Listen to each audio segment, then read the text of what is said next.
देखो एक पुराने जमाने की बहुत बात रहे, पुराने जमाने की। सो पुराने जमाने की बात रहे। सो एक जन को पहले ब्याह हो जाते लला को जाए पता चलती कि हमारी बहू कौन सी है। ये क्यों पता ऐसे ना चलती कि कब कम 5 साल और 7 साल के बाद गहने होते।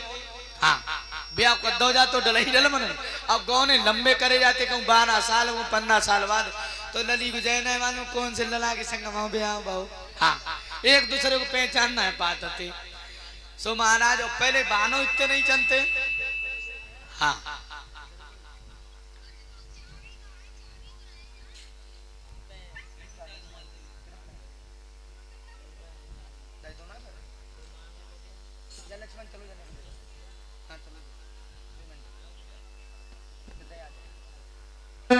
हाँ, तो डलई डलवन में ब्याह बहुत सब गौने की विदा कराए ले मैं बनी बहू को बैठा रे। हाँ, बदियन को मतलब जो बे पहले लड़ी लाड़ू चलते रब्बा। हाँ, पुराने जमाने की बात। सो अब वे विदा कराए सोने की बहू ने देखो कि एक बिलांड आदमी बिल्कुल नेत्रहीन। हाँ, सो कच्ची रास्ता ना सुबह एक जाओ से बावर गिर पने, कहूँ जाओ से बावर गिर पने। सोने की पत्नी बोली सुनतना है महाराज, देखो जो कितने मतलब है ब्लाइंड आदमी है बिल्कुल, इन्हें कुछ दिखता नहीं, क्यों नहीं इतना मतलब परमार्थ कर देते हो इनके साथ में, क्यों नहीं इनकी सेवा कर देते हो हैं। इनको आगे रथ में बैठा लो, रथ में जाई में जिसमें ले चल ले हमें। तो उनने कही वैसे जमान हो तो नहीं है, अब जब तुम कह रही हो ज्यादा पीछे पड़ रही तो चलो बैठा ले लेते। सो उनने बैठा लो कि भैया कहाँ जाओगे। तो पहले जिला कासगंज के लिए बहुत पुराने जमाने में इसके लिए कासोगढ़ कहते थे। हाँ, इस जिला के लिए पहले जिला नहीं था, एटा था, लेकिन इसे किसी जमाने में एटा से भी पहले इसे कासोगढ़ कहा करते थे। कासोगढ़ है। हाँ, जैसे जिला बदायूं को बांधवगढ़ कहते थे महाराज, इसी प्रकार से कासोगढ़। हाँ, तो देखिए महाराज अब वो आदमी और पति पत्नी बतलाने की, देखो यहाँ कासमगढ़ आ गया है, यहाँ के राजा बहुत बढ़िया है, कासमगढ़ आएगो। तो अब जिनने मतलब दिखाए तो है ही नहीं परिषद महाराज, और उन्हें सुना थे बहुत। तो उनने कही क्या कह रहे हैं आपस में बातें करे, बोले कासमगढ़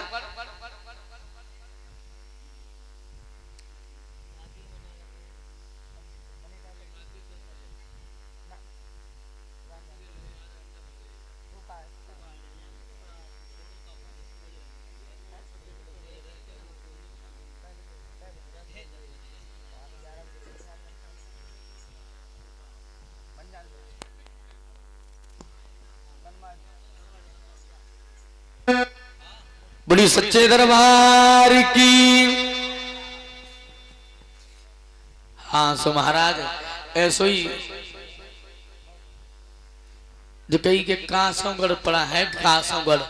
और जब कासोगढ़ सुनो तो उनने कही भैया अब उन्हें दिखाए तो भाई नहीं बने कहा कही मालूम। हाँ, आगे कतई नहीं पटा ऐसी रहे सब कही देखो सुन तो ना। तो कही कहा है क्या बात है, बोले अरे अब तुम एक काम करो भैया, अब हम अपनी बहू को लिवाए दें, जाकी बहू बा से कहने करे। जब बोले हम अपनी बहू को लिवाए दें, अब तुम भैया हमने तुम्हें 200 रुपया अब करो किराए पे, तुम जो पैसा पकड़ो हम चले जाए। अब हम अपने अम्मा दादा के जोरे चले जाए, जाकी बहू है बा से कान करे। हाँ, जिनकी मतलब नियत बिगड़ी गई, उनने कही हिंद तो जिला आए गो या यहाँ के राजा है, तो मेरी ज्यादा सुने क्योंकि हम ब्लाइंड आदमी। तो अब रोन ले करे, उनने कही दोबारा अगर तुमने मतलब कहा नहीं तो तुम्हें हम राजा साहब के यहाँ पर शिकायत करेंगे, यहाँ के राजा हैं। सो जो रोन ले करो, बोले भैया ये हमारी बहू ले जाते अब जो रोन ले करे के बहू ले जाते, सो निरीज हमारे पब्लिक, हाँ दीवान दरोगा राजा साहब के सब पहुंच गए। उनने कही अच्छा, बोले भैया बताओ क्या बात है। बोले हमने इन्हें 200 रुपया किराए पर कर लो, अपनी हम ससुराल को ले गए। ससुराल के बाद इन्हें हम लेके जब आए हैं तो इनकी और हमारी बहू की कुछ सांठ गांठ बनी गई। हाँ, और हम अंधे धुंधे आदमी और हमसे जो कोई बात ही नहीं कर रहे हैं। जब कही तो उनने कही चलो राजा साहब के ले चलो। राजा साहब के पास में गए, बोले मंत्री ये तीनों आदमी हैं, जे जकात हमारी बहू, जे जकात हमारी बहू, अब फैसला कैसे हुए। कहने लगे ऐसा करो एक एक कमरा में बंद कर दो। बंद करे आए मंत्री से कही के दीवान से कहो, दीवान जी से कह दो वहां पे मतलब ऐसे डूडी बांध लगाए जाए जो अच्छे मतलब दिमागदार हो, पढ़े लिखे अच्छे हुए, जो जो रात में बोले सो इनको मतलब लिख लें।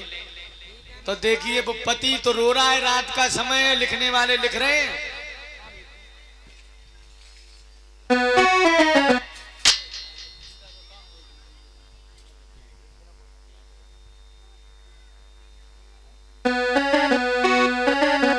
मेरे भाइयों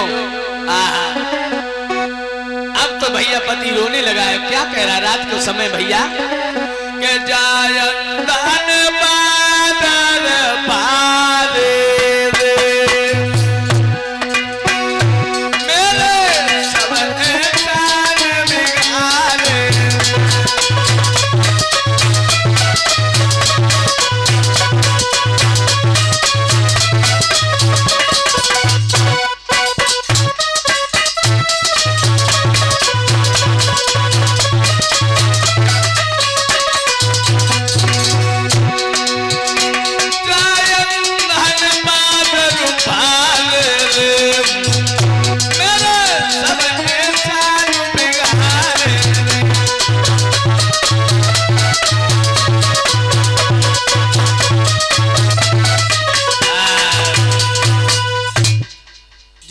कह रहा हूँ रात में रोए रहो भैया है, और जब कह रहे हो भगवान हमारे अम्मा दद्दा जका तो है वही नहीं लला बहू को विदा करवा के लौटे, लेकिन हम तो ये राजा के साहब के मतलब कमरों में बंद है। मेरे नौजवानों अब का भाव जब ऐसी मतलब बातचीत हेन करी है तो भैया पत्नी रो रही है अपने कमरा में, बोली भगवान, और देखो पत्नी रो रही है क्या कह रही है, सच न्याय किया राजा ने तो पति संग जाऊंगी, और मोए अल्लाह ले जावे तो मैं मर जाऊंगी, ओए अल्लाह ले जावे तो मैं मर जाऊंगी।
गर्भ में रहो मैया और नींद वर सोयो रे